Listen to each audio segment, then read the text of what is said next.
Hi, this is Brandon Smiley from thirstgym.com. Today we're going to talk about an exercise called the Goblet reverse lunge. We've talked about a lot of different reverse lunge and lunging variations in general, but this is just another option that we have from a training perspective. So we're just going to kind of talk about the brief points that we want to kind of hit home with. It's a little bit different from where we hold on to the other kind of loads. So we're going to basically do our standard reverse lunge. We're going to start with both feet together. We're going to take a big step back, load the glutes up, and then we're going to pull through with the front leg. All we're going to do is just load this from the goblet position versus having the dumbbells by our side. The primary difference between this is we've got the load anteriorly. We've got it in front of the body. That's going to get the core and the abdominals working a little bit harder than they would if the dumbbells were by our side. The other nice thing is we get some free upper back recruitment as well. So having to maintain that position, the back is being statically strong and maintaining what we would call like a good posture, right? You know, you're in a good position. We're not bent forward.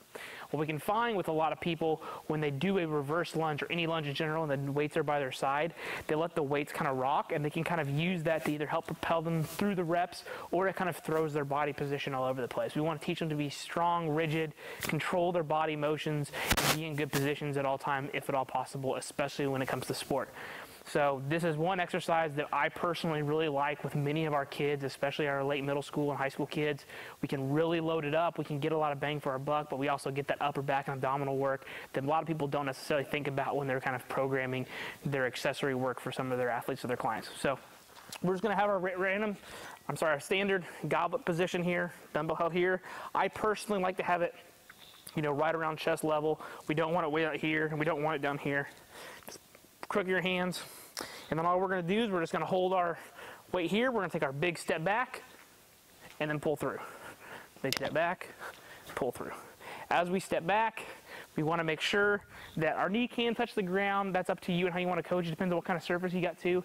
You know, if you're on concrete, something hard, you maybe don't want their knee hitting the ground all the time. But you know, we got turf that's padded, so we know it's okay if our knee hits the ground from a knee perspective.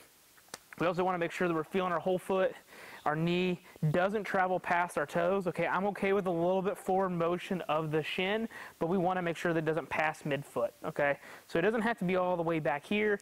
If it is, that's great. We're getting more load on the posterior chain than if we come forward, but I'm okay with a midfoot position of the knee in the bottom position here.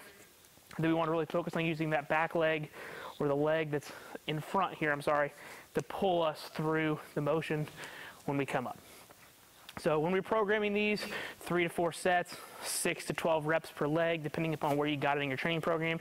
Could be your main strength lower body exercise, or it could be an accessory exercise that you're programming for your athlete as a whole. Got any questions, leave them in the comment section. Thanks, have a great day.